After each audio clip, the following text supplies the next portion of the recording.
तुम्ही लोक जबरदस्तीने माझं लग्न लावून देऊ शकता, पण सुहागरात जबरदस्तीने लावून देऊ शकत नाही ना, असं रोहनने प्रचंड रागात विक्रमसाहेबांना सांगितलं होतं. विक्रमजी त्याच्याकडे अंगारासारख्या नजरेने पाहत होते. तुमचं बडबड बंद करा. ती तुमच्या खोलीत तुमची बायको म्हणून बसली आहे. जा आणि जाऊन तुमची मर्दानगी दाखवा. पुरुष असल्याचा पुरावा द्या, असं ते जोरात ओरडले. कदापि नाही. मी तिला नेहमी माझी बहीणच मानलं आहे. तिच्यासोबत मी असं काहीच करणार नाही. रोहनचं हे वाक्य ऐकताच विक्रमजींनी त्यांच्या तोंडावर जोरदार चपराक मारली. इतकी जोरात की तो पडता पडता वाचला.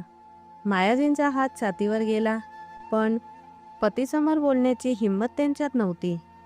मी सांगतोय, खोलीत जा आणि पत्नीबरोबर रात्र तशीच घालवा जशी घालवण्याचा हक्क असतो. सकाळपर्यंत तुमच्या मर्दानगीचा पुरावा मला दिसला नाही तर तुम्हाला घराबाहेर हाकलून देईल, असं ते म्हणाले. रोहनचे डोळे रागाने लाल झाले होते. तो म्हणाला, पुरावा हवा आहे ना, तर ठीक आहे. आता मी पुरावा देतो.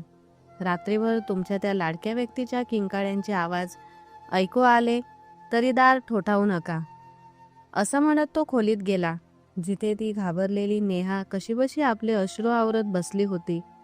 खोलीत येताच त्याने दार धाडकन बंद केलं आणि नेहा दचकून गेली. आजवर तिने रोहनला इतक्या रागात कधीच पाहिलं नव्हतं. हे लग्न तिच्यासाठीही मनापासूनची इच्छा नव्हती. ती ठरवत होती की रोहनला सांगायचं की कोणतंही नातं जबरदस्तीने टिकवणारं नाही. तो हवं तर आपलं आयुष्य आपल्या मर्जीने जगू शकतो. रोहन तिच्याजवळ येताच नेहा म्हणाली, काळजी करू नकोस रोहन, मी तुझ्या आयुष्यात कोणतीही अडचण निर्माण करणार नाही आणि तुला माझ्याशी कोणतंही नातं ठेवायला भाग पाडणार नाही. पण तिचं वाक्य अर्ध्यातच असताना तो अचानक ओरडला, माझ्याशी तोंड चालवायची गरज नाही. मला सगळं माहिती आहे. हे सगळं तुमचंच कारस्थान आहे ना. माझ्या वडिलांसमोर निरागस होण्याचं तुमचं नाटक आज माझ्यासमोर चालणार नाही. तुमची नियत माझ्याबाबत आधीपासूनच वाईट होती, कारण तुम्हाला लहान वयाच्या मुलांचं आकर्षण होतं. तुम्हाला वाटलं असेल की तुमचं लग्न तुमच्या वयाच्या मुलाशी झालं तर तो तुमच्यापेक्षा 5 वर्षांनी मोठा असेल आणि तुमच्या आतल्या आगीला शांत करू शकणार नाही, जीही लहान वयाच्या भावनांनी भरलेला मुलगा करू शकतो. हे ऐकून नेहाचे कान जणू धगधगू लागले. रोहन तिच्याबद्दल असंही बोलू शकतो याची तिला कल्पनाही नव्हती. ठीक आहे, मग हे सगळं उतरवा. आज मी दाखवतो की 20 वर्षांचा मुलगा जेव्हा पुरुष असल्याचा पुरावा देतो तेव्हा पलंगावर फक्त स्त्रीच्या पवित्रतेचाच नव्हे तर पुरुषाच्या मर्दानगीचाही पुरावा असतो. सकाळपर्यंत तुमची खैर मागत राहा, असं म्हणत वेळ न दवडता रोहनने आपला शर्ट काढला आणि, नाही मावशी, तुम्हाला चांगलं माहीत आहे की तो माझ्यापेक्षा लहान आहे. तुम्ही असं करू शकत नाही. मी कधीच त्याच्याकडे त्या नजरेने पाहिलं नाही. देवासाठी मला रोहनशी लग्न करायचं नाही, असं नेहाने म्हटलं होतं. जेव्हा मायाजींनी विक्रमजींच्या निर्णयाबद्दल तिच्याशी बोललं तेव्हा ती रागाने थरथर कापू लागली होती. मायाजी म्हणाल्या, तुला तुझ्या अंकलांना चांगलं माहीत आहे. त्यांनी तुझ्यावर इतके उपकार केले आहेत, मग तूही त्यांचं म्हणणं मानायला नको का? आणि यात तुझाही फायदा आहे. जर रोहन मंगळिक असेल तर तूही मंगळिकच आहेस. अशा प्रकारे दोघांचे दोष कट होतील, असं मायाजींनी नजर चुकवत सांगितलं होतं. जरी या लग्नामागचा खरा उद्देश त्यांना चांगलाच माहीत होता, पण मावशी, हे माझ्यावर अन्याय आहे. माझ्यावरही आणि रोहनवरही. तो माझ्यापेक्षा लहान आहे, अजून फर्स्ट इयरमध्ये शिकतो. मला दीदी म्हणतो. तुम्ही माझ्यावरच नाही तर तुमच्या मुलावरही जुलूम करत आहात. यावर मायाजी म्हणाल्या, तुला जे काही बोलायचं आहे ते आपल्या अंकलजींशीच बोल, तेच जास्त योग्य ठरेल. या प्रकरणात मी तुझी कोणतीही मदत करू शकत नाही, असं ती म्हणाली. ती फक्त 5 वर्षांची होती जेव्हा तिला या घरात आणलं गेलं होतं आणि ती 6 वर्षांची झाली तेव्हा रोहनचा घरात जन्म झाला. रोहनची पैदास तिच्या डोळ्यांसमोरच झाली होती. नेहाने त्याला चालायला शिकवलं होतं, त्याचा हात धरून लिहायला शिकवलं होतं. आजही त्याचं वागणं तसंच होतं. अभ्यासात अडचण आली की तो बेधडकपणे नेहाच्या खोलीत येत असे, पुस्तकं पसरवून पलंगावर बसत असे आणि म्हणत असे, दीदी, तुमच्याशिवाय कदाचित मी चालूही शकणार नाही.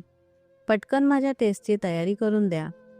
तेव्हा तीही त्यांचं कान पकडून ओढायची आणि म्हणायची, फारच नालायक आणि आळशी होत चाललास तू. अरे, आयुष्यभर मी तुलाच थोडं शिकवत बसणार आहे का? विचार कर, उद्या माझं लग्न झालं तर तू काय करशील? तो तिच्या हातातून कान सोडवत म्हणायचा, मी तुमच्या सासरी येईन अभ्यास करायला. का, भावाला आपल्या घरी येऊ देणार नाहीस का? यावर नेहा म्हणायची, नाही येऊ देणार. नाही. अरे, मी तर माझ्या नवऱ्यासोबत फिरायला जाणार आहे. हे थोडंच पाहणार आहे की आता तुझे पेपर आहेत म्हणून तुझी तयारी मीच करून द्यावी. हे ऐकून रोहनच्या कपाळावर आठ्या पडायच्या. म्हणजे लग्नानंतर तुम्ही बदलून जाणार? हो, मग किती दिवस माझी बोट धरून आयुष्य काढणार आहेस? अरे, एखाद्या इन्स्टिट्यूटमध्ये जाऊन अभ्यास कर. पण तो तिथेच पलंगाला टेकून आडवा झालेला असायचा आणि म्हणायचा, नाही, मला तुम्हीच शिकवा. 10वीच्या परीक्षांच्या काळात त्याने नेहाला पूर्ण रात्री झोपू दिलं नव्हतं. तो अभ्यास करत बसायचा आणि नेहालाही जागं राहावं लागायचं. अनेकदा ती झोपेने डोलायला लागायची. काय उद्धटपणा आहे हा. रोहन, तू काही लहान नाहीस, स्वतः तयारी करू शकतोस. नाही दीदी, तुम्ही ऐकलत तरच मला खात्री वाटते की मी नीट लक्षात ठेवलं आहे. आणि तुम्हालाच तर हवं आहे ना की माझा ग्रेड चांगला यावा. मी एक यशस्वी व्यावसायिक व्हावं, चांगलं शिकावं आणि मग तुम्ही म्हणाल की माझा भाऊ जगातला सगळ्यात मोठा बिझनेसमॅन आहे. मग बघा, लोक तुम्हाला किती आदराने पाहतील. रोहनचं हे बोलणं ऐकून ती त्याच्याकडे रोखून पाहू लागली आणि हाताने तोंड झाकून जांभई आवरली. या तुझ्या अभ्यासाचा फायदा फक्त आणि फक्त तुझ्या बायकोलाच होणार आहे. मला यातून काहीच मिळणार नाही. आणि देवासाठी आता मला झोपू दे रोहन, मला फार झोप येते. असं म्हणत नेहाने त्याच्यासमोर हात जोडले. तो म्हणाला, अजिबात नाही, मी तुमचा पिछा सोडणार नाही. शेवटी तो पेपर द्यायला निघून गेला. तेव्हा मात्र नेहाने सुटकेचा श्वास घेतला. 10वीत त्याला जवळजवळ सगळे A1 ग्रेड मिळाले होते. आनंदाने तो नेहाच्या गळ्यात पडला. मात्र नेहाला हे अजिबात आवडलं नाही. तिने लगेचच त्याच्या छातीवर हात ठेवून त्याला मागे ढकललं. कधी मोठा होणार आहेस तू? रोहन, उंचीने माझ्यापेक्षा मोठा झालास, पण बहिणीच्या गळ्यात पडताना लाज नाही वाटत? तो हसत म्हणाला, मग काय झालं? बहिणीच्या गळ्यात पडणं काही पाप आहे का? रोहनला हे माहीतच नव्हतं की ती त्याची सख्खी बहीण नाही. हो, नेहा मात्र त्याच्यापासून अंतर ठेवण्याचा प्रयत्न करत होती. पण तो लहान मुलासारखा कधी तिच्या खांद्यावर डोकं ठेवायचा आणि म्हणायचा, फार थकलो आहे, प्लीज कॉफी करून दे. तो 11वीत असताना टेस्ट पेपरमधला एक प्रश्न समजावताना त्याने असंच केलं होतं. ती पलंगावर पाठीला टेकून बसली होती आणि तो प्रश्नांची उत्तरं देत होता. उत्तरं देता देता त्याने तिच्या खांद्यावर डोकं ठेवलं. तेव्हा पहिल्यांदाच नेहाने त्याला कठोरपणे झापलं होतं. तुला थोडीही अक्कल नाही का? लगेच मागे हो. पहिल्यांदाच रोहनला तिचं वागणं विचित्र वाटलं. तो म्हणाला, काय झालं? मी काही चुकीचं केलं का? नेहा म्हणाली, कधी समजणार आहे तुला? आता तू लहान मुलगा राहिलेला नाहीस. जाऊन आरशात स्वतःकडे पहा, हे चांगलं दिसत नाही. मी तुझी बहीण आहे, म्हणून कोणत्याही कारणाशिवाय तू माझ्या खांद्यावर डोकं ठेवणं योग्य नाही. पुढे माझ्यासोबत अशी कोणतीही हरकत केलीस तर मी तुला थप्पड मारीन. असं म्हणत तिने त्याला झापलं होतं. रोहन रागाने आपली पुस्तकं तिथेच फेकून निघून गेला होता. तो तिच्यावर नाराज आहे हे स्पष्ट दिसत होतं. पण यावेळी नेहानेही त्याला मनवण्याचा प्रयत्न केला नाही. 2-3 दिवस झाले तरी तो तोंड फुगवून तिच्याशी बोलत नाही. हे जेव्हा तिला दिसलं तेव्हा ती शेवटी नेहालाच रोहनची समजूत काढावी लागली. नेहा त्याला म्हणाली, मी फक्त तुला समजावलं होतं रोहन. यात वाईट मानण्यासारखं किंवा रुसून बसण्यासारखं काहीच नाही. तो पुन्हा लहान मुलासारख्या निरागसपणे तिचा हात धरून म्हणाला, तुम्हाला माहिती आहे ना, मी तुम्हाला माझी मोठी बहीण मानतो आणि मनापासून मानतो. म्हणूनच तुमचं ओरडणं मला वाईट वाटलं. पहिल्यांदाच असं वाटलं की तुम्ही माझी बहीण नसून एखादी परकी मुलगी आहात. वेळ असाच पुढे सरकत होता. रोहन जसा 11वीत आला तसं मायाजींनी थोड्या संकोचाने नेहाला सांगितलं की तिच्या अंकलजींच्या मनात तिच्याबद्दल काय इच्छा आहे, ते काय विचार करत आहेत. हे ऐकताच ती जागच्या जागी उडाली आणि म्हणाली, मावशी, तुम्ही असं विचार तरी कसं करू शकता? मी कधीही रोहनशी लग्न करू शकत नाही. मायाजींनी एवढंच म्हणून हात झटकले की तू स्वतः अंकलांशी बोल. जेव्हा नेहाने विक्रमजींशी बोलायला सुरुवात केली तेव्हा ते ताबडतोब म्हणाले, तू अजून इतकी मोठी नाहीस की आयुष्यातला इतका महत्त्वाचा आणि मोठा निर्णय स्वतः घेऊ शकशील. तुला माहीत आहे ना, तुझ्या आईवडिलांच्या अपघातात मृत्यू झाल्यानंतर मी तुला माझ्या मुलीसारखं वाढवलं आहे. मग तुझ्या आयुष्याचा निर्णय घेण्याचा मला हक्क नाही का? हे ऐकून नेहाच्या डोळ्यांतून मोठमोठे अश्रू वाहू लागले. तिने कधी स्वप्नात सुद्धा असा विचार केला नव्हता. अंकल, प्लीज, मी तुमच्या निर्णयाला विरोध करत नाही. तुम्ही माझं लग्न कोणाशीही लावा, पण तो रोहन नसावा. मी कधीही त्याच्याकडे त्या नजरेने पाहिलेलं नाही. यावर विक्रमजी म्हणाले, लग्नाआधी सगळेच असा विचार करतात, पण लग्नानंतर मुलामुलींच्या भावना आपोआप बदलतात. मी काही वेगळं किंवा चुकीचं करत नाहीये. तूच सांग, आजवर कधी एखाद्या मुलीचं लग्न तिच्यापेक्षा 10-15 वर्षांनी लहान मुलाशी झालेलं नाही का? यात चुकीचं काय आहे? कायद्यातही कुठे असं लिहिलेलं नाही की मुलाचं वय जास्त आणि मुलीचं कमीच असावं. मला तुला कुठे दुसरीकडे पाठवायचं नाही. खरं तर मी कुंडली दोष, गृहदोष वगैरे मानत नाही. तुझ्या मावशीने मला सांगितलं होतं की तू मंगळिक आहेस. तेव्हाही मला काही फरक पडला नव्हता. पण तुला माहिती आहे ना, शर्माजींच्या मुलीबरोबर काय झालं होतं? तिलाही मंगळिक ठरवलं गेलं होतं. लग्न झालं, मुलाचा अपघात झाला आणि सगळा दोष त्या मुलीवर टाकला गेला. सासरच्या लोकांनी त्या निरपराध मुलीचा जीव घेतला. हे ऐकून माझं काळीज थरथरलं. आजच्या काळात सुद्धा अशी अंधश्रद्धा आणि जुनाट विचार असलेले लोक आहेत. हे पाहून वाईट वाटतं. जर तुमच्यासोबत काही वाईट घडलं तर त्याचा दोष दुसऱ्यावर कसा टाकता? ती तुमच्या स्वतःच्या कर्मांची फळं असतात, जी तुम्हालाच भोगावी लागतात. मला फक्त भीती वाटते. लोकांची मानसिकता मी बदलू शकत नाही, पण तुझ्यासाठी योग्य ते करू शकतो. तू माझ्या डोळ्यांसमोर राहशील तर मला समाधान मिळेल आणि राजेशला मरताना दिलेलं वचनही मी अशाच प्रकारे पूर्ण करू शकतो की तू कायम सुखी राहशील. शिवाय रोहन आता फार लहान राहिलेला नाही. तो 20 वर्षांचा झाला आहे. मला त्याला उरलेल्या शिक्षणासाठी लंडनला पाठवायचा आहे आणि तो तिथे तेव्हाच जाईल जेव्हा तो तुझ्याशी लग्न करेल. म्हणजे तू त्याची बायको म्हणून त्याच्यासोबत जाशील. मी त्याला एकट्याला तिथे पाठवू शकत नाही. उद्या तो एखाद्या परक्या बाईच्या प्रेमात पडून तिला इथे घेऊन आला तर? आत्तापर्यंत मी तुझ्यासाठी कुठेही नातं पाहिलेलं नाही, कारण तुझ्या बाबतीत मला कोणताही धोका घ्यायचा नाही. नेहा रडत होती, पण तिने कधीच असं विचारलं नव्हतं आणि तिला माहीत होतं की रोहनही कधी मान्य करणार नाही. नेहा म्हणाली, अंकल, प्लीज, हे नातं अजिबात शोभणार नाही. मी रोहनपेक्षा पूर्ण 6 वर्षांनी मोठी आहे. तुम्ही योग्य करत नाहीत. यावर विक्रमजी म्हणाले, मला काहीच ऐकायचं नाही. फक्त एवढंच सांग, माझ्या आजवरच्या त्यागाचं फळ तू मला असं देणार आहेस का, की तू माझ्या निर्णयाला नकार देशील? हे ऐकून नेहाच्या जिभेला जणू कुलूपच लागलं. विक्रमजींनी तिच्या डोक्यावर हात ठेवत म्हटलं, मला माहीत आहे, माझी मुलगी माझी इज्जत राखेल.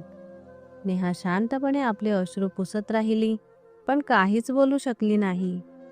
पहिल्यांदाच तिला प्रचंड स्वतःला असहाय्य वाटत होतं. दुसरीकडे जेव्हा रोहनला सांगण्यात आलं की येत्या सोमवारी त्याचं लग्न नेहाशी आहे, तेव्हा त्याचं डोकं गरगरायला लागलं. समोर वडील उभे आहेत हेही तो क्षणभर विसरला. तो संतापाने भडकत ओरडला, "पप्पा, तुमचं डोकं ठिकाणावर आहे का? तुम्ही काय बोलताय? मी तिच्याशी लग्न कसं करू? मी कधीही तिच्याबद्दल असा विचार केला नाही." विक्रमजींच्या कपाळावर आठ्या पडल्या. कडक आणि कठोर शब्दात ते म्हणाले, "माझं डोकं पूर्णपणे ठिकाणावर आहे आणि मी जे सांगतोय तेच करायचं आहे." रोहन म्हणाला, "मी कोणत्याही परिस्थितीत नेहा दिदीशी लग्न करू शकत नाही." आणि विक्रमजी ओरडले. त्यांचा आवाज संपूर्ण बंगल्यात घुमून गेला, "तू तिला फक्त बहिणीच्या नजरेने पाहिलंस, पण ती तुझी सख्खी बहीण नाही. ती माझ्या मित्राची मुलगी आहे. तुझा तिच्याशी रक्ताचा कोणताही संबंध नाही आणि ही गोष्ट तुला माहीत नाही असंही नाही. लहानपणापासून तुला माहीत आहे की तुझं आणि तिचं नातं काय आहे. तुझ्या भावना मी मानतो. तो कधीही मनात तिच्याबद्दल चुकीचा विचार येऊ दिला नाहीस.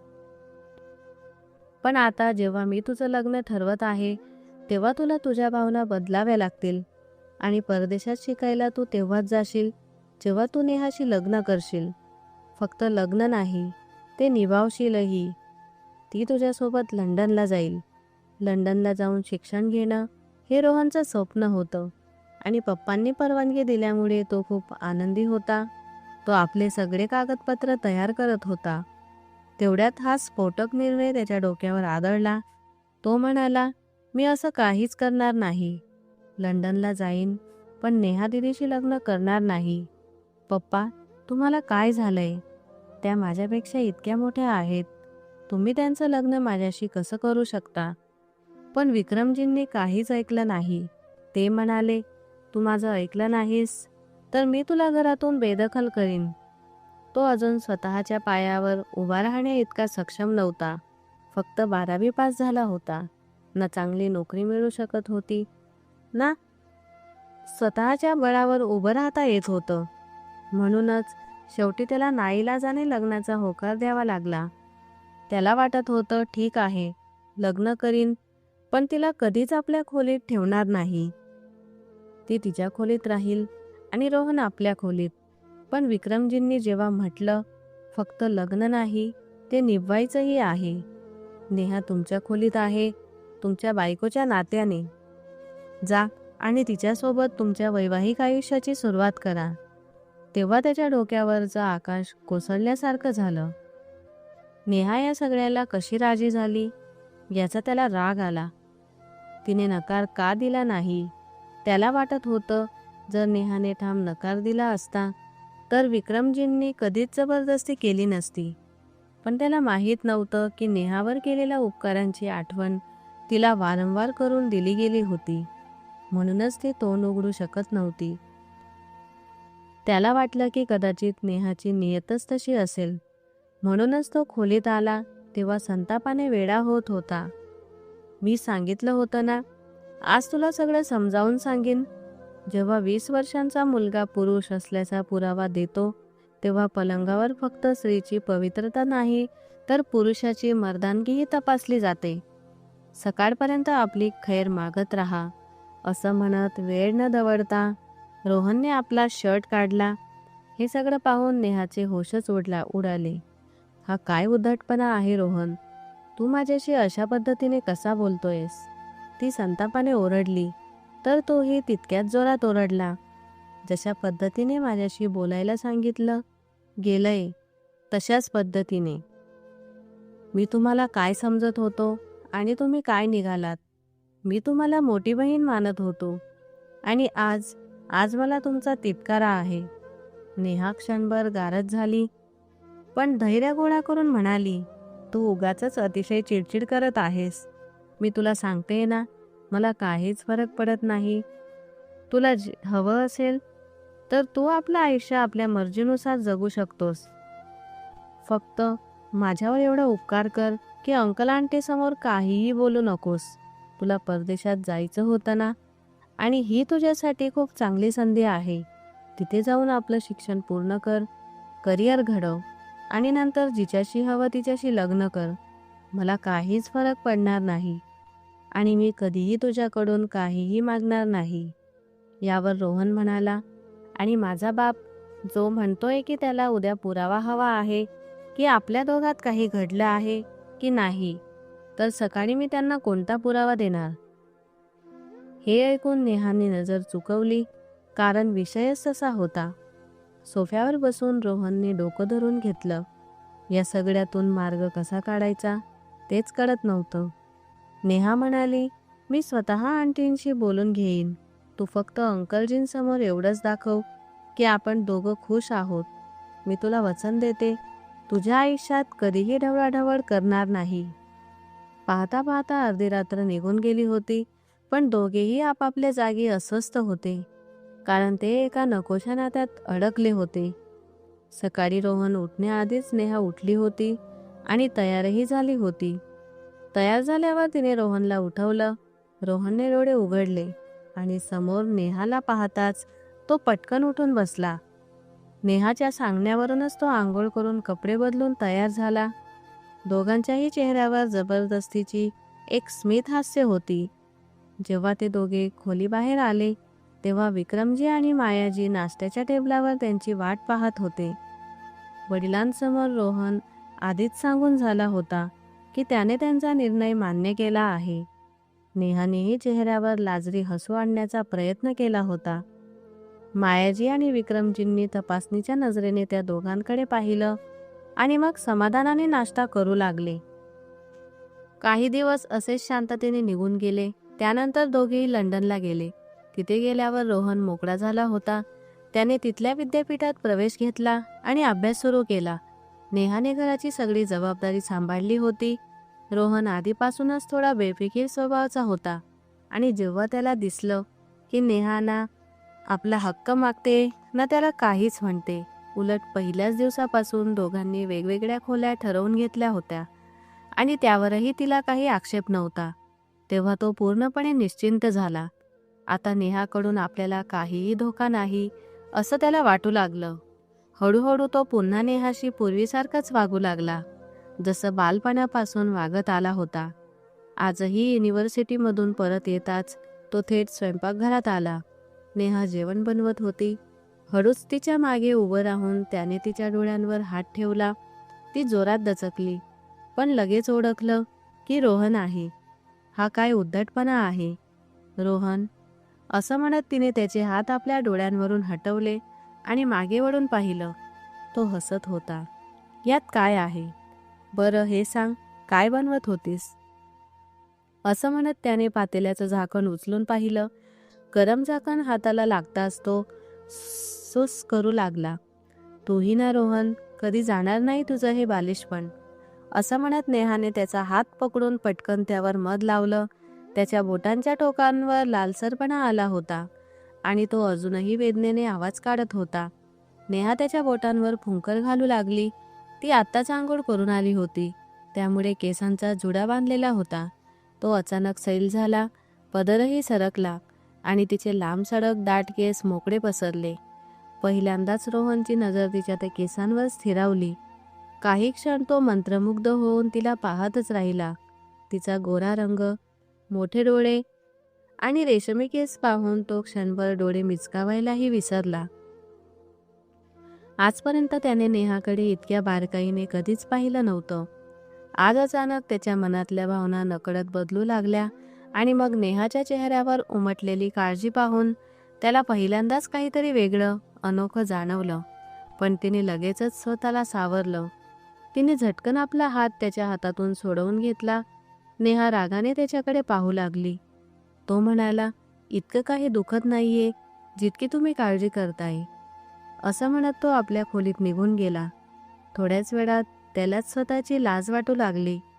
नेहाकडे अशा नजरेने पाहिलं तरी कसं? स्वतःला झिडकारून तो पुस्तकं घेऊन बसला, पण आज अभ्यासातही त्याचं मन लागत नव्हतं. जेवताना देखील त्याची नजर वारंवार नेहाकडे जात होती. ज्या इमारतीत नेहा आणि रोहनचा फ्लॅट होता त्याच्या समोरच्या फ्लॅटमध्ये एक भारतीय मुलगा राहत होता. त्याचं नाव अर्णव मेहरा होतं. कामानिमित्त तो तिथे राहत होता. एकदा कामावरून येत असताना त्याचवेळी रोहन युनिव्हर्सिटीला निघत होता आणि नेहा त्याला पुन्हा पुन्हा सूचना देत होती. बाजारातलं काहीही खाऊ नकोस. कॅन्टीनचं जेवण तुला अजिबात पचत नाही. बघ, मी तुझ्यासाठी सगळं बनवते. म्हणून घरी येऊनच जेव. आणि हो, टेस्ट नीट पाठ केली आहेस ना? सेमिस्टरचे पेपर्स किती जवळ आले आहेत हे माहिती आहे ना? त्या क्षणी अर्णवची नजर प्रथमच त्या सुंदर व्यक्तिमत्वावर पडली, ज्या काळजीत ती बोलत होती, आणि रोहनही तिला तुम्ही म्हणत उत्तर देत होता. शिवाय तो वयाने तिच्यापेक्षा लहानच वाटत होता. त्यामुळे अर्णवला लगेच कळालं की हा मुलगा त्या सुंदर मुलीचा धाकटा भाऊ असावा. तुम्ही माझी इतकी काळजी का करता? मी काही लहान मूल नाही. काल रात्रीच सगळी तयारी केली आहे आणि सेमिस्टरचे पेपर्स जवळ आलेत हे मलाही माहिती आहे. बरं, दार नीट लॉक करा. असं म्हणत रोहन निघून गेला. नेहा दार बंद करणार तेवढ्यात अर्णवने हलकसं हसून तिच्याकडे हात हलवला आणि हॅलो केलं. आधी ती थोडीशी संकोचली. अर्णव म्हणाला, मी समोरच्या फ्लॅटमध्येच राहतो. तुमची मराठी ऐकून बरं वाटलं. किमान इथे एखादा भारतीय तरी आहे. परदेशात आपल्या देशाचा माणूस भेटला की आपलंसं वाटतं. तुम्हाला कशाचीही गरज असेल तर मला सांगा, मला आनंद होईल. अर्णव मोकळेपणाने बोलला. नेहाने थोडक्यात उत्तर दिलं, हो, नक्कीच. काही गरज पडली तर मी सांगेन. खूप धन्यवाद. असं म्हणत तिने दार बंद केलं. तिला स्वयंपाकाची खूप आवड होती, म्हणून तिने विचार केला की शेजाऱ्यांनाही थोडं जेवण द्यावं. त्यावेळी तिला माहीत नव्हतं की अर्णव एकटाच राहतो. तिला वाटलं कदाचित त्याची बायको मुलं असतील. एखादी भारतीय बाई मैत्रीण मिळाली तर तिचाही वेळ चांगला जाईल. त्या दिवशी तिने रोहनच्या आवडीची व्हेज बिर्याणी केली होती आणि सोबत रायता. जेवण झाल्यावर रोहन म्हणाला की युनिव्हर्सिटीतील काही मित्रांसोबत एकत्र अभ्यास आहे, म्हणून तो रात्री 10ला येईल. माझी वाट पाहू नका, असं सांगून तो निघून गेला. दिवसभर नेहाला फक्त रोहनचीच वाट पाहावी लागायची. तो घरी असला की गप्पात तिचं मन रमायचं. नाहीतर घरात एकटी असताना तिला अस्वस्थ वाटायचं. संध्याकाळची चहा करताना तिला जाणवलं की बिर्याणी जरा जास्तच झाली आहे. मग शेजाऱ्यालाही द्यावी असं तिने ठरवलं. तिने एका प्लेटमध्ये बिर्याणी भरली आणि दार उघडून समोर अर्णवच्या फ्लॅटकडे गेली. डोअरबेल वाजवताच आतून आवाज आला, कोण आहे? मी तुमची शेजारी नेहा आहे, नेहा म्हणाली. दार उघडलं तर अर्णव ट्राउझर शर्टमध्ये होता. तो नुकताच ऑफिसमधून येऊन फ्रेश झाला होता आणि स्वयंपाकघरात काहीतरी बनवायला जाणार होता. नेहाला पाहताच त्याच्या चेहऱ्यावर हसू आलं. अरे, या ना, आत या, म्हणत त्याने तिला लगेच वाट करून दिली. नेहा थोडी घाबरतच आत शिरली, कारण आतला हॉल पूर्णपणे रिकामा होता. तिला कोणतीही स्त्री दिसली नाही, म्हणून ती दाराजवळच उभी राहिली. अर्णव म्हणाला, अरे, तिथेच का थांबलीत? आत या ना, चहा प्या. नेहाने थोड्या संकोचाने विचारलं, तुमच्या घरी अजून कोणी बाई नाही का? तुम्ही एकटेच राहता का? मनात आलेला पहिला प्रश्न तिच्या तोंडून बाहेर पडला. अर्णव हळूच हसला आणि म्हणाला, हो, मी इथे एकटाच राहतो. माझं कुटुंब भारतात दिल्लीला आहे. ती थोडी नर्वस झाली. बरं, मला वाटलं होतं कदाचित तुम्ही लग्न केलेलं असेल. तुमची पत्नी आणि कुटुंब तुमच्यासोबत राहत असतील.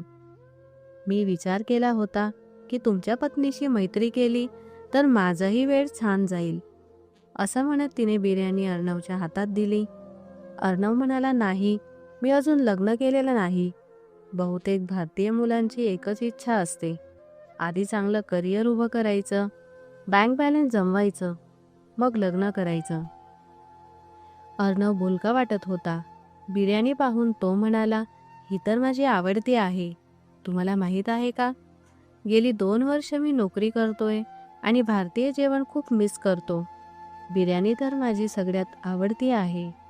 आजच विचार करत होतो, काश मला बिर्याणी बनवता आली असती तर स्वतः बनवून खाल्ली असती. खूप खूप धन्यवाद. आज तर मला अजिबात स्वयंपाक करण्याचा मूड नव्हता. नेहा म्हणाली, तुम्ही जेवणसुद्धा स्वतःच बनवता? अर्णव म्हणाला, हो, इथे सगळं स्वतःलाच करावं लागतं.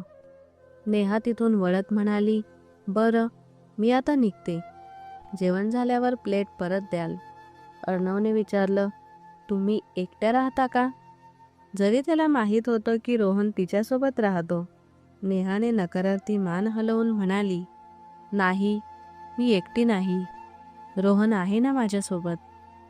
अर्णव लगेच म्हणाला, ओ अच्छा, तोच ना जो युनिव्हर्सिटीला जातो?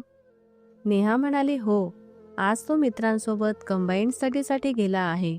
मला कंटाळा येत होता, म्हणून वाटलं तुमची पत्नी असती तर तिच्याशी थोड्या गप्पा मारल्या असत्या.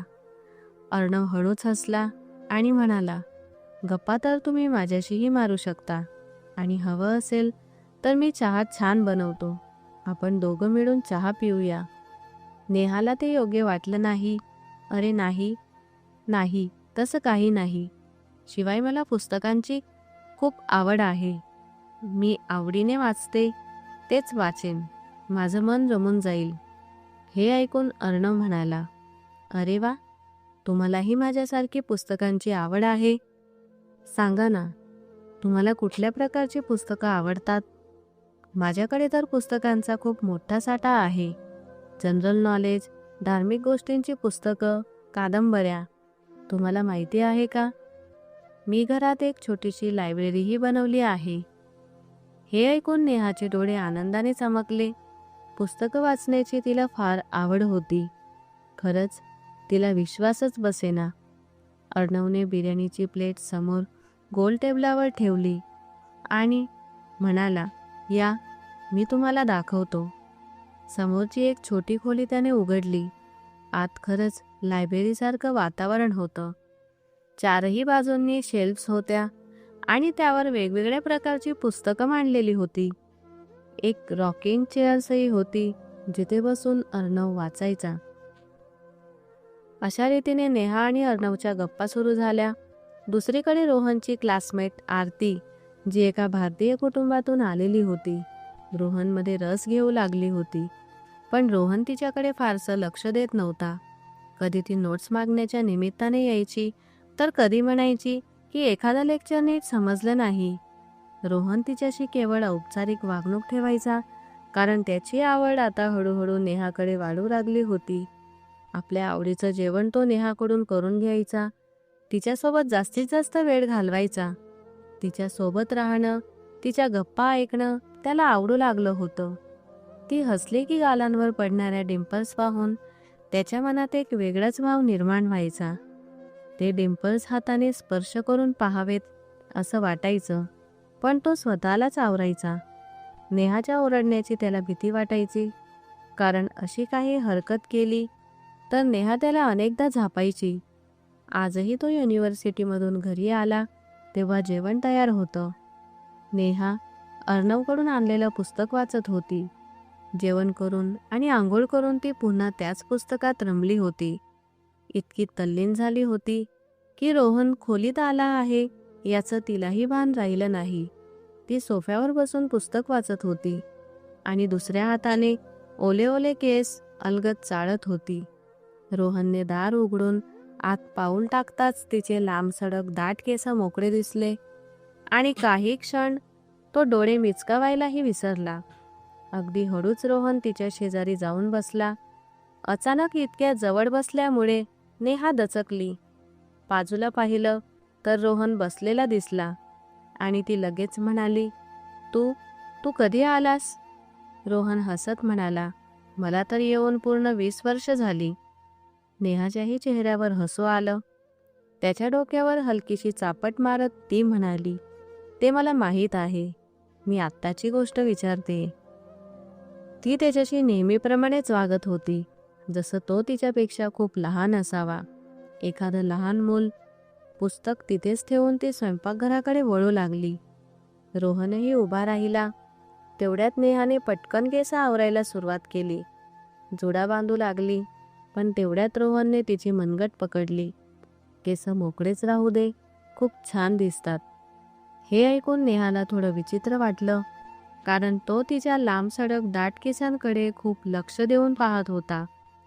मनगट त्याच्या हातात असताना ती क्षणभर गोंधळली. लगेचच तिने हात मागे ओढून घेतला. नाही, मला केस बांधायचे आहेत, असं म्हणत तिने जुडा बांधला आणि स्वयंपाकघरात गेली. तिने जेवण गरम करून टेबलावर ठेवून दिलं. रोहन तिच्याशी इकडच्या तिकडच्या गप्पा मारू लागला. तेवढ्यात आरतीचा फोन रोहनच्या मोबाईलवर आला. स्क्रीनवर आरतीचं नाव दिसताच रोहनच्या कपाळावर आठ्या पडल्या. कळत नाही ही चिकट मुलगी माझ्या मागे का लागली आहे, तो बेफिकीरपणे म्हणाला. नेहा पुढे येऊन त्याचा मोबाईल उचलत विचारू लागली, कोण आहे ही? रोहन म्हणाला, माझ्याच क्लासमध्ये शिकते. कधी नोट्स हव्यात, कधी लेक्चर समजत नाही म्हणते. मला तर जणू तिचा टीचरच समजते. विचित्र मुलगी आहे, इतकी बोलते की डोकं खात जाते. रोहन आरतीबद्दल बोलत राहिला आणि नेहा आवडीने ऐकत होती. ती म्हणाली, मुलगी छान आहे, देखणी आहे, मग वाईट काय आहे? तिच्याशी मैत्री करणार. अगदी सहजपणे तिने हे म्हटलं. रोहन नाखुश होत म्हणाला, तुम्ही कसल्या गोष्टी बोलताय? तुम्हाला माहीत नाही ती किती बोलते. मला तिच्याशी मैत्री करायचीच नाही. नेहाला थोडं आश्चर्य वाटलं. बघ, मुलगी चांगली आहे, अभ्यासात ठीक आहे आणि सगळ्यात महत्त्वाचं म्हणजे भारतीय आहे. मग मैत्री करण्यात वाईट काय? तू तिची मदत करशील, ती तुझी मदत करेल. तेवढ्यात पुन्हा आरतीचा कॉल येऊ लागला. घे फोन, तिच्याशी बोल, असं म्हणत नेहाने मोबाईल पुढे केला. रोहनचं जेवण झालं होतं. त्याने खोल श्वास घेतला आणि फोन कानाला लावला. हो मॅडम, आता कुठल्या नोट्स हव्यात? त्याचा आवाज थोडा चिडलेला होता. बोलता बोलता तो आपल्या खोलीत गेला. काही वेळाने बाहेर येऊन म्हणाला, मला माहीत होतं, त्या मुलीची नजर माझ्या पुस्तकांवर आणि नोट्सवरच आहे. आता विनवणी करते की मी तिच्या घरी जाऊन नोट्स देऊ. मी नाही जाणार. नेहा म्हणाली, रोहन जा ना, बिचारीला गरज असेल नोट्सची. माझ्या सांगण्यावरून जा. शेवटी नेहाच्या म्हणण्यावरून तो नोट्स घेऊन निघून गेला. रोहन गेल्यानंतर थोड्याच वेळात अर्णवने दारावर टकटक केली. नेहाने दार उघडताच समोर अर्णव उभा होता, हातात प्लेट धरलेली.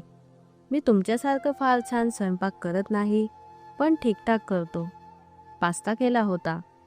एकट्याने काय खाऊ म्हणून विचार केला.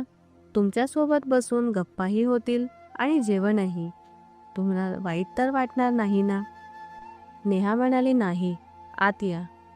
तिने त्याच्या हातातून प्लेट घेऊन टेबलावर ठेवली आणि मग चहाही करून आणला.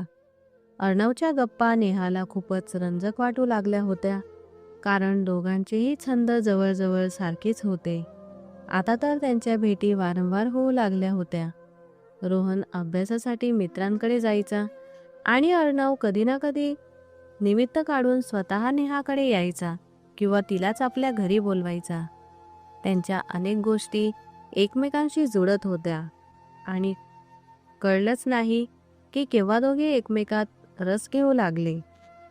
एकदा अर्णव नेहाकडे आला तेव्हा त्याच्या हातात गुलाबांचा एक बुके, एक छोटंसं गिफ्ट आणि एक केक होता.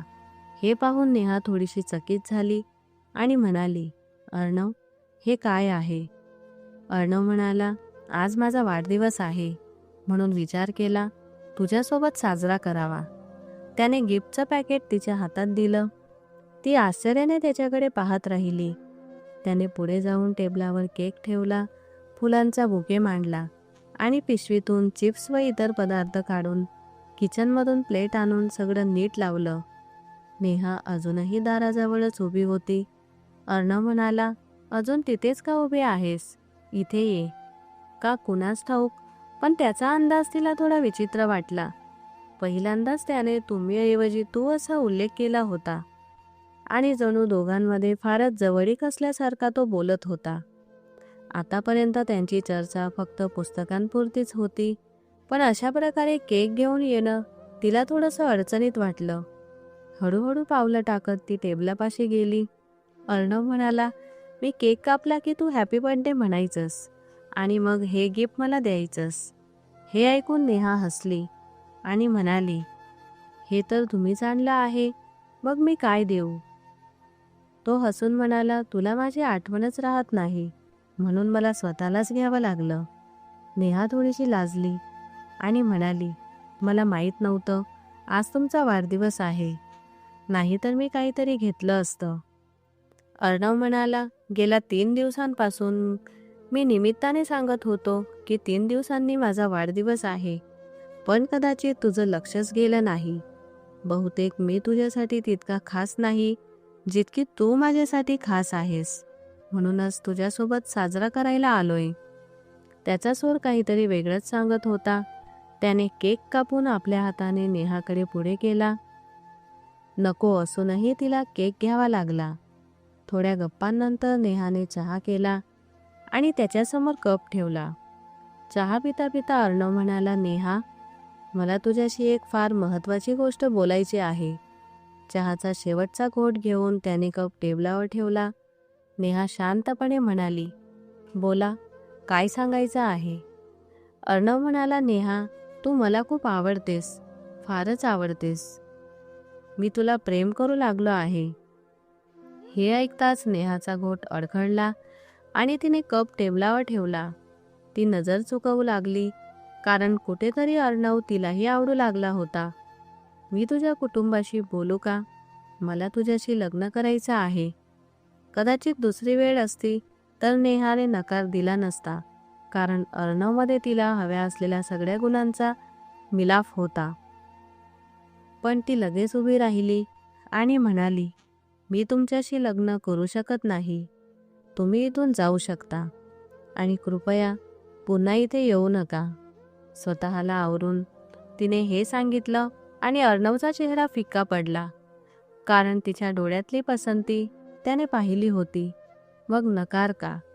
त्याला खात्री होती की नेहा कधीच लग्नासाठी नकार देणार नाही. तो उभा राहिला आणि जाताना थेट तिच्यासमोर येऊन थांबला. का नेहा, माझ्यात काही उणिवा आहेत का? त्याच्या आवाजात ओलावा उतरला. नेहा नजर चुकवत म्हणाली, नाही अर्णव, तुमच्यात काहीच कमी नाही, पण तरीही मी तुमच्याशी लग्न करू शकत नाही. का नाही? तो म्हणाला, मी तुझ्यावर खूप प्रेम करतो, तुला खूप आनंदी ठेवेल. प्लीज नकार देऊ नकोस. अर्णवच्या डोळ्यात अश्रू तरळू लागले.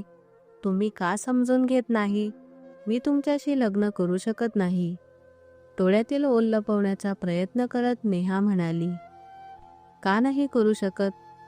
कारण तरी सांग, तू मला इतकी मोठी शिक्षा का देतेस? तुला माहीत नाही नेहा, मी तुझ्या प्रेमात किती पुढे निघून आलो आहे. असं अर्णव व्याकुळ होऊन म्हणाला. तेवढ्यात नेहा पटकन बोलली, कारण मी विवाहित आहे. हे ऐकताच अर्णवचे होश उडाले. काय? असं कसं शक्य आहे? नेहा म्हणाली, का शक्य नाही? रोहन माझा नवरा आहे. हे ऐकून अर्णवच्या डोळ्यातली आश्चर्याची छटा अधिकच गडद झाली. तो लहानसा मुलगा? तो तर तुझा भाऊ नव्हता का? तो नेहमी तुला तुम्ही म्हणतो आणि तूही त्याच्याशी लहान मुलासारखंच वागतेस. दिसायलाही तो तुझ्यापेक्षा खूपच लहान वाटतो. तो तुझ्यापेक्षा मोठा अजिबात वाटत नाही. नेहा म्हणाली, तो फक्त लहान नाही तर माझ्यापेक्षा 6 वर्षांनी लहान आहे. पण काही अशा मजबुरी होती की आमचं लग्न झालं. आम्ही दोघंही जबरदस्तीच्या नात्यात अडकलो आहोत. आयुष्यभर त्याने मला बहीणच मानलं आणि मी त्याला लहान भाऊ. पण अंकलजींच्या उपकारांचा बोजा माझ्यावर डोक्यावर ठेवून माझं जबरदस्तीने रोहनशी लग्न लावून देण्यात आलं. आमच्यात तसा काही संबंध नाही. आजही तो माझा खूप आदर करतो. माझ्याकडून त्याला परवानगी आहे की तो लग्न करू शकतो, पण मला मात्र त्याच्याच नावावर बसून राहावं लागेल.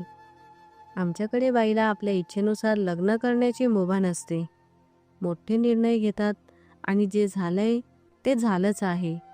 अर्णव व्यथित होऊन म्हणाला, हे काय अन्याय आहे? ना तू या नात्यासाठी तयार आहेस ना रोहन. मग का जबरदस्तीने या नात्यात अडकून बसलात? एकत्र राहूनही तुम्ही वेगळे आहात. ना तो तुझ्याबद्दल तसं काही विचार करतो, ना तू त्याच्याबद्दल. मग तो दुसरं लग्न करेल तर तुझं काय? तू त्याच्याच नावावर बसून राहणार का? हा तर अन्याय आहे, तुझ्यावरही आणि माझ्यावरही. तुलाही जगण्याचा हक्क आहे. जेव्हा तो सुद्धा हे नातं निभावू इच्छित नाही, तेव्हा हे नातं संपवायलाच हवं. मी तुला सोडू शकत नाही. तुझ्या प्रेमात मी खूप पुढे गेलो आहे. सांग, तर मी रोहनशी बोलतो. मला वाटत नाही त्याला आक्षेप असेल. नेहा पटकन म्हणाली, नाही, मी स्वतः योग्य वेळी त्याच्याशी बोलेन. पण प्लीज, तुम्ही काहीही बोलू नका. अर्णवच्या डोळ्यात आशेची किरण चमकली. तो हसला. मला आनंद झाला हे कळून की तूही माझ्यावर प्रेम करतेस. आपल्या शब्दांचा अर्थ लक्षात येताच नेहा पटकन नजर चुकवू लागली. पण अर्णव तिला एका विचित्र पेचात टाकून गेला होता. तिलाही अर्णव आवडू लागला होता. तो तसाच होता जसा ती आपल्या जीवनसाथीत पाहत होती, आणि तिने कधीच रोहनकडे अशा नजरेने विचार केला नव्हता. संध्याकाळी रोहन आला तेव्हा तो पुस्तकं बाजूला ठेवून सोफ्यावर बसला. मी फारच त्रासलो आहे. अभ्यास खूप अवघड आहे. थकलोय. प्लीज नेहा, एक कप चहा करून दे. नेहा चहा करून त्याच्यासमोर टेबलावर ठेवला आणि स्वतः थोड्या अंतरावर बसली. रोहन चहाचा घोट घेत म्हणाला, तुझ्या हातात जादू आहे. तुझ्या चहाचा एक कप सगळा थकवा उतरवतो. धीर करून नेहा म्हणाली, तुझी आरती आता कशी आहे?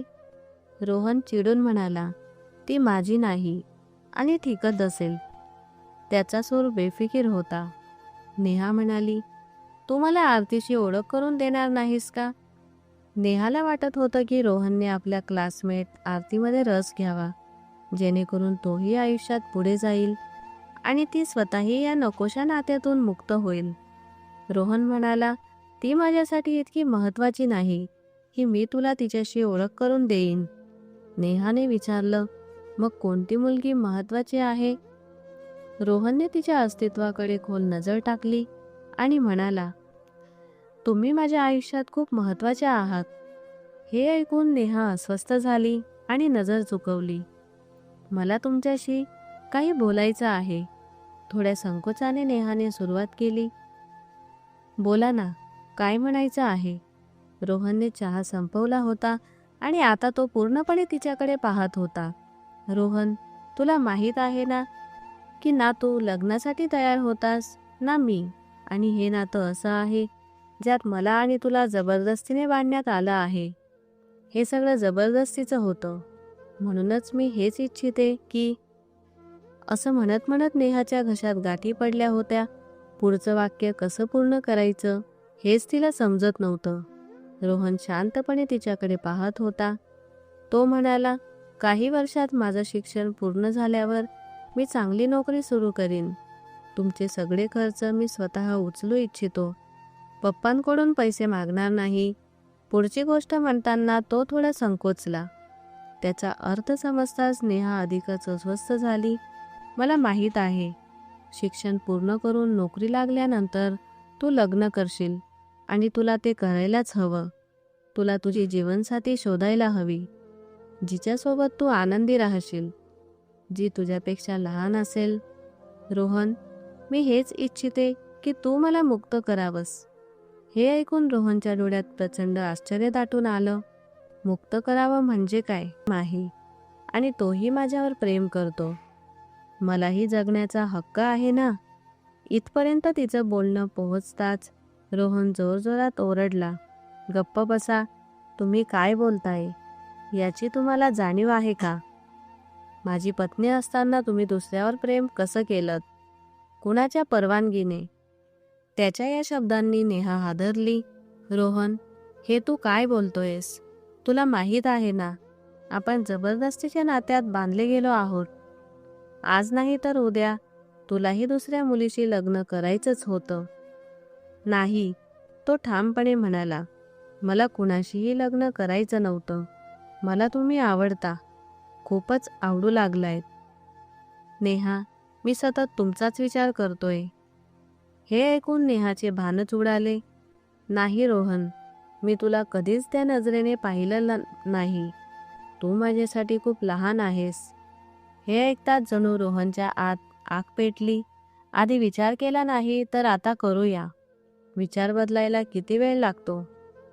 माझंही तर बदललं आहे ना. मी तुझ्यासाठी इतकी मेहनत करतोय, करिअर उभं करतोय. जेव्हा तुला स्वीकारेन तेव्हा तुला असं वाटू नये की मी तुझे खर्च पेलू शकणार नाही. वडिलांकडून पैसे मागून तुझे खर्च करणं ना तुला आवडेल ना मला. यावेळी त्याने तुम्ही न म्हणता थेट तू असा उल्लेख केला होता. नेहाने नकारार्थी मान हलवली. डोळ्यातून अश्रू वाहू लागले. नाही रोहन, मी तुझ्याबद्दल असा विचार करू शकत नाही आणि तूही तसा विचार करू नये. ती पुढे काही बोलणार इतक्यात रोहनने तिचा हात पकडून तिला उभं केलं. का नाही विचार करू शकत? मी तुझा नवरा आहे आणि तू मला आवडतेस. मी तुझ्यासोबत सगळे नातेसंबंध निर्माण करू इच्छितो. आयुष्य पुढे न्यायचं आहे. तो कोण आहे ज्याला तू माझ्यापेक्षा वरचं स्थान दिलंस आणि का? त्याच्यावर जणू वेडच चढलं होतं. रोहन, माझा हात सोड. मी कधीच तुझ्याबद्दल असा विचार करू शकत नाही. तो कोणीही असो, पण तो तू नाहीस आणि हे तुलाही माहीत आहे की तू कधीच तो होऊ शकत नाहीस. हे ऐकून रोहनचं डोकंच गरगरायला लागलं. तुला काय वाटतं? मी तुझी इच्छा पूर्ण करू शकत नाही? तुला आनंदी ठेवू शकत नाही? नेहाने आपला हात त्याच्या पकडीतून सोडवला. हो, ठेवू शकत नाहीस. तू माझ्यापेक्षा खूप लहान आहेस. मला जे हवं आहे ते तू देऊ शकत नाहीस. मला असा जीवनसाथी हवा आहे जो मला समजून घेईन आणि तू कधीच तसा होऊ शकत नाहीस. रोहन ठामपणे म्हणाला, मला काहीच ऐकायचं नाही. तू माझी पत्नी आहेस, मला आवडतेस आणि एवढंच माझ्यासाठी पुरेसं आहे. मला दुसरं काही कारणच दिसत नाही. मग मी तुला का सोडू? मी तुला सोडणार नाही. रोहनने स्पष्ट नकार दिला. नेहाला आता राग येऊ लागला होता. रोहन तिच्याबद्दल अशा प्रकारे विचार करत असेल हे तिला स्वप्नातही वाटलं नव्हतं. मला घटस्फोट हवा आहे. रोहन, मला तुझ्यासोबत राहायचं नाही. असं म्हणत ती आपल्या खोलीत निघून गेली. रोहन रागाने थरथरत होता. तो कोण आहे जो माझ्या नेहाला हिरावून घ्यायचा प्रयत्न करतोय? मी त्याला ठार मारीन. तो इतक्या तीव्र आवाजात ओरडला की आत बसलेल्या नेहाची घाबरगुंडी उडाली. रोहनचा प्रतिसाद पूर्णपणे वेगळा होता. रागाच्या भरात तो आपल्या खोलीत गेला आणि सकाळी नाश्ता न करता युनिव्हर्सिटीला निघून गेला. पण आज अभ्यासात त्याचं मन लागत नव्हतं.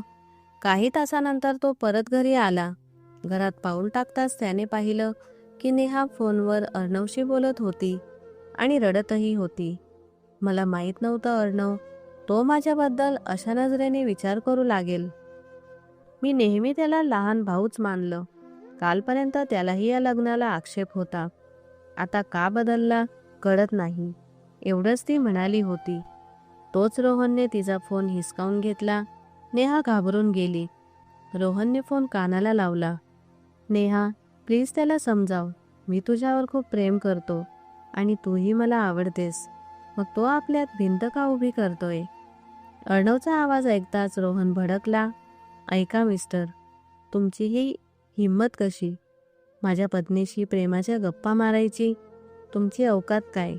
पुन्हा नेहाचं नाव घेतलं तर ठार मारीन. असं म्हणत त्याने फोन कट केला. हा काय उद्धटपणा आहे रोहन? माझा फोन दे. नेहा ओरडली, पण त्याने फोन जमिनीवर आपटून फोडला. ती प्रचंड घाबरली. तू माझी आहेस, समजलीस? माझी पत्नी आहेस. तुला दुसऱ्यासोबत मी सहन करणार नाही. तुला काय वाटतं? मी तुला आनंद देऊ शकत नाही? तुझ्या इच्छा पूर्ण करू शकत नाही? मी लहान आहे म्हणून तुला गैरसमज झाला आहे. मी लहान असलो तरी इतका नाही की मी माझ्या पत्नीला समाधान देऊ शकणार नाही. त्याच्या डोळ्यात विचित्र चमक होती. नेहा क्षणभर भयभीत झाली. रोहन, तू चुकीचं समजतोयस. ही इच्छा आकांक्षांची गोष्ट नाही. मी तुला कधीच त्या नजरेने पाहिलं नाही, ती म्हणाली. तो तिच्याकडे पुढे सरकताच ती घाबरू लागली. आजपासून तू फक्त माझाच विचार करशील. मला सोडून तुला कोणीच दिसणार नाही, कारण आज मी माझ्या प्रेमाची मोहर तुझ्या अस्तित्वावर उमटवणार आहे. असं म्हणत तो अगदी जवळ आला. नाही, नाही रोहन, प्लीज. नेहा भिंतीकडे मागे सरकली. त्याच्या बलदंड देहापुढे ती नाजूक बाहुलीसारखी वाटत होती. त्याने तिच्या केसांची क्लिप काढून फेकली आणि क्षणार्धात तिला ओढून आपल्या छातीत घट्ट धरलं. ती कासावीस झाली. मला सोड, तू का समजत नाहीस? ती हतबलपणे म्हणाली. तुझे हे केस मला वेडं करतात. तो तिला घट्ट मिठी मारत म्हणाला. त्याचा एक हात तिच्या केसात गुंतला होता. हे ऐकून ती संतापली. रोहन, मला सोड. तुला लाज नाही वाटत? नाही, लाज वाटत नाही. आणि कशाची लाज? मी तुझा नवरा आहे आणि तू माझी पत्नी.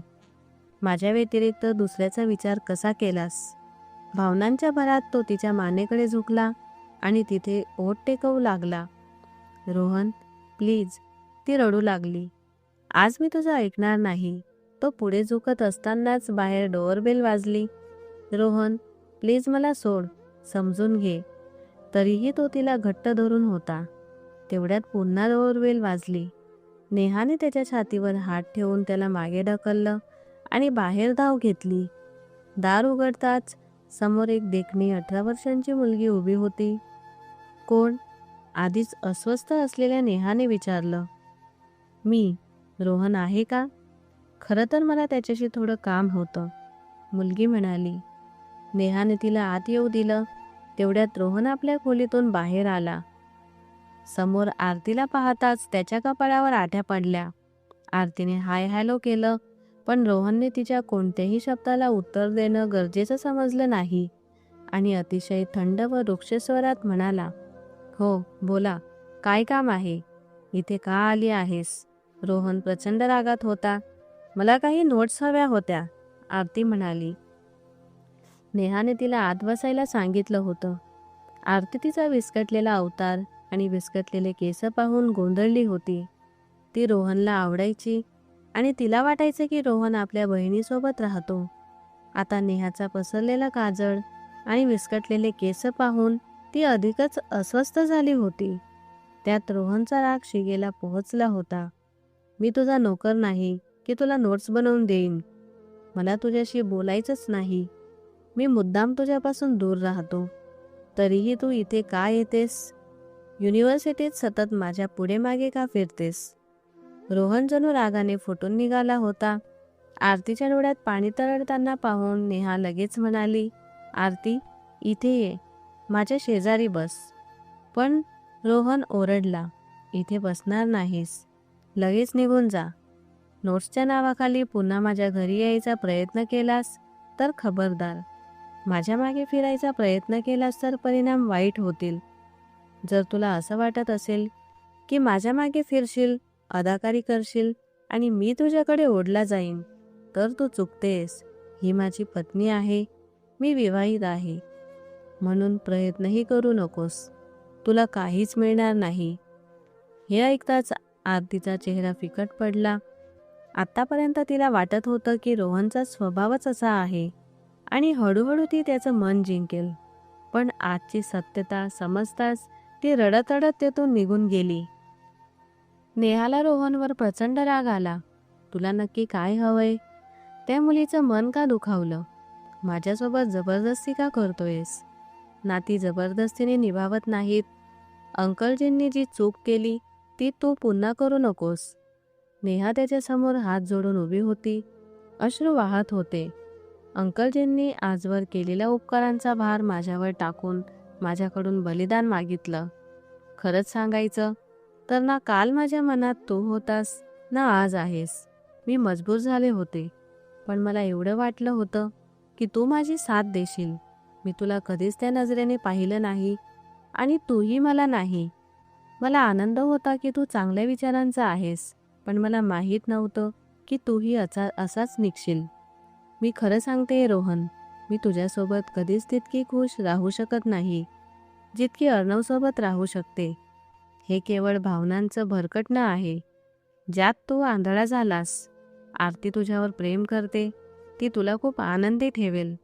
देवासाठी मला या नकोशा नात्यातून मुक्त कर आणि भावनांच्या भरात चुकीचा निर्णय घेऊ नकोस. मी तुला ती खुशी कधीच देऊ शकणार नाही. नेहा हुंदक्यांसह रडत होती. थोड्या वेळाने दारावर टकटक झाली. यावेळी अर्णव आला होता. रोहन शांत पण तीक्ष्ण नजरेने त्याच्याकडे पाहत होता. नेहाने दार उघडलं. तिचे विस्कटलेले केस आणि रडलेला चेहरा पाहून अर्णव घाबरून गेला. नेहा, काय झालं? समोर संतप्त रोहन दिसताच तो थबकला. नेहा अजूनही रडत होती. अर्णवने तिचे अश्रू पुसायचा प्रयत्न करताच रोहन वेगाने पुढे आला आणि अर्णवचा हात पकडून झटकून टाकला. Don't touch my wife. पुन्हा हात लावशील तर हात तोडून टाकीन. रोहनचा हा अवतार पाहून अर्णव 2 पावलं मागे सरकला. मला माहीत आहे, हा संबंध नेहाच्या इच्छेने झालेला नाही आणि कालपर्यंत तूही यासाठी तयार नव्हतास. रोहन म्हणाला, कालपर्यंत मी तयार नव्हतो, पण आज आहे. तू इथून जाऊ शकतोस. अर्णवने दोन्ही हात खिशात घालत म्हटलं, तुला काय वाटतं? जबरदस्तीने नेहाला स्वीकारून तू तिला आनंदी ठेवू शकशील? असं वाटत असेल तर तू चुकतोयस. ती तुझ्यासोबत कधीच खुश राहणार नाही आणि तूही हळूहळू तिच्या उदासीनतेमुळे तिच्यापासून दूर जाशील. पण तोपर्यंत वेळ खूप पुढे निघून गेलेला असेल आणि मग आयुष्यभर तुझ्यासोबत एक पश्चाताप चिकटून राहील की काश भावनेच्या भरात येऊन तू नेहाचं आणि स्वतःचं आयुष्य उद्ध्वस्त केलं नसतंस आणि तिला तिचं सुख मिळू दिलं असतंस. कदाचित तू नेहाच्या इच्छा पूर्ण करशील आणि देव तुझ्याही इच्छा पूर्ण करेल. तुझ्या वडिलांनी जे काही केलं ते सगळं मालमत्तेसाठी केलं, जेणेकरून नेहाच्या नावावरची संपत्ती बाहेर कुठे जाऊ नये आणि सगळी त्यांच्या नावावर यावी. हे सगळं नेहाने स्वतः कानांनी ऐकलं होतं. म्हणूनच तिने तुला सांगितलं नव्हतं, कारण तू वडिलांबद्दल वाईट विचार करू नये असं तिला वाटत होतं. ती कालही तुला पसंत करत नव्हती आणि आजही करत नाही. मी फक्त एवढीच विनंती करू शकतो की देवासाठी वडिलांनी आखून दिलेल्या रेषेवर चालू नकोस. तू शिकलेला समजूतदार तरुण आहेस. जबरदस्तीने कुणाला बांधून ठेवलं तर नाती निभावत नाहीत. एवढं बोलून अर्णव तेथून निघून गेला आणि रोहन डोकं धरून सोफ्यावर बसला. तो खरंच बरोबर बोलत होता. कालपर्यंत रोहनलाही हे नातं स्वीकारता येत नव्हतं. कदाचित ते तरुण वयाचं भावनिक वादळ होतं, ज्यामुळे त्याचं मन नेहाकडे ओढलं गेलं होतं. कदाचित उद्या त्याला पश्चाताप झाला असता. ना तो नेहाला खुश ठेवू शकला असता, ना स्वतः आनंदी राहिला असता. आज नेहा सुंदर आहे, तरुण आहे. तिचा हात धरणारा, तिला प्रेम करणारा तिच्यासमोर उभा आहे. मग तो तिच्याकडून ही संधी काही राहून घ्यावी? आयुष्यभर त्याला हीच शंका सतावली असती की नेहाच्या मनात तो नाही तर अर्णव आहे. नेहा आपल्या खोलीत जाऊन रडू लागली आणि आतून दरवाजा बंद केला. पुढे नशीब काय दाखवेल याची तिला कल्पनाही नव्हती. तिने अंकलांना स्पष्ट सांगितलं होतं की तुम्ही सगळी संपत्ती आपल्या नावावर करून घ्या, पण माझं लग्न रोहनशी करू नका. मात्र खरं कारण उघड होऊ नये म्हणून ते लग्नावर ठाम राहिले. नेहाला वाटलं रोहन तिची साथ देईल, पण तोही वडिलांच्या पावलावर पाऊल ठेवू लागला. तिला फ्लॅटचा दरवाजा उघडण्याचा आणि बंद होण्याचा आवाज ऐकू आला. बाहेर येऊन पाहिलं तर रोहन नव्हता. रात्री 10 वाजले होते. तो कुठे गेला होता कळत नव्हतं. ती संपूर्ण रात्र तो परत आला नाही. दुसराही दिवस गेला तरी नाही. अंधार पसरला. रात्री गडद झाली तरी रोहन आला नाही. नेहाला रात्रभर झोप लागली नाही. पहाटे कधीतरी डोळा लागला आणि जाग आली तेव्हा 11 वाजले होते. घाबरून ती बाहेर आली तर समोर रोहन सोफ्यावर बसलेला दिसला. तिच्या मनात क्षणभर सुकून उतरलं. तिला पाहताच तो म्हणाला, मी निर्णय घेतला आहे. ही घे तुझी मोकळीक. त्याच्या चेहऱ्यावर रात्रभर जागण्याचा थकवा होता. डोळे लाल झालेले होते. हे घटस्फोटाचे कागद आहेत, माझ्या पूर्ण इच्छेने तयार केलेले. म्हणजेच तो रात्रभर आणि पूर्ण दिवस घराबाहेर यासाठीच होता. नेहा स्तब्ध झाली. थरथरत्या हातांनी तिनेही कागदांवर सही केली. रोहन फ्लॅटमधून निघून गेला. म्हणाला की काही महिने हॉस्टेलमध्ये राहायचं आहे आणि आरतीसोबत थोडा वेळ घालवायचा आहे. त्याच्या निर्णयावर नेहा मनापासून हसली. अशा प्रकारे 2-3 महिने रोहन हॉस्टेलमध्ये राहिला. त्याने आरतीला सगळं सांगितलं आणि रोहनच्या प्रेमात पूर्ण बुडालेल्या आरतीच्या डोळ्यात आनंदाश्रू दाटले. ती बेभान होऊन त्याच्या छातीत विसावली. तिच्या डोक्यावरून हात फिरवत रोहन एवढंच म्हणाला की लग्नानंतर मी तुला प्रेम करेनच असं सांगू शकत नाही, पण तुझ्यावर कधीही अन्याय करणार नाही आणि प्रयत्न करेन की माझ्या मनात फक्त तूच राहशील. 3 महिन्यांनंतर अर्णव आणि नेहाचं लग्न झालं आणि रोहनचं आरतीसोबत. त्या रात्री अर्णव अत्यंत आनंदी होता आणि नेहाही. अर्णवच्या कोमल स्पर्शात ती स्वतःला विसरून त्याच्या मिठीत विरघळत गेली. पुरुषाचा स्पर्श काय असतो आणि त्या स्पर्शाची नशा काय असते हे तिला नव्याने उमगू लागलं. नेहाने आता अर्णवच्या कुशीत येऊन हे जाणवलं होतं. तो तिचे थरथरणारे कोमल ओठ आपल्या ओठात सामावून घेत होता आणि एका हाताने तिच्या नाजूक अस्तित्वाची जाणीव घेत होता. त्या रात्री त्याने तिच्यावर आपला संपूर्ण हक्क प्रस्थापित केला होता. तर दुसरीकडे आरती आणि रोहन यांच्या लग्नाची पहिली रात्र मात्र नीरस आणि शांत गेली होती. कारण रोहनने आरतीची लग्न केलं असलं तरी अजून तिला मनात जागा देऊ शकला नव्हता.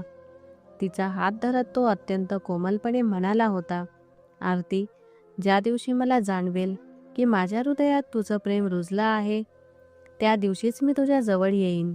माझ्या मनात अजूनही नेहा आहे आणि तुझ्याशी नातं बांधून तुला अन्याय करता येणार नाही. आरती काहीच बोलली नव्हती. कपडे बदलून ती शांतपणे झोपली आणि रोहन सोफ्यावर झोपला. सुरुवातीच्या काळात रोहनचं वागणं आरतीसोबत चांगलं नव्हतं.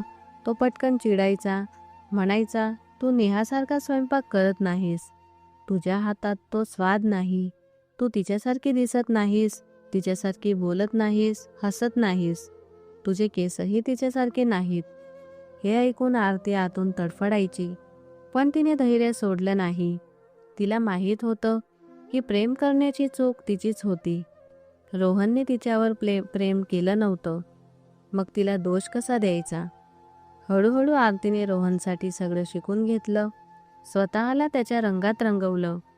तिच्या त्यागाने आणि प्रेमाने रोहनच्या मनात तिच्याविषयी मृदुता निर्माण झाली. एक दिवस रोहन रात्री उशिरा घरी आला नाही. तेव्हा आरती अस्वस्थ झाली आणि पहाटे 3 वाजता तो आला तेव्हा ती व्याकुळ होऊन त्याच्या छातीत बिलकुल रडली.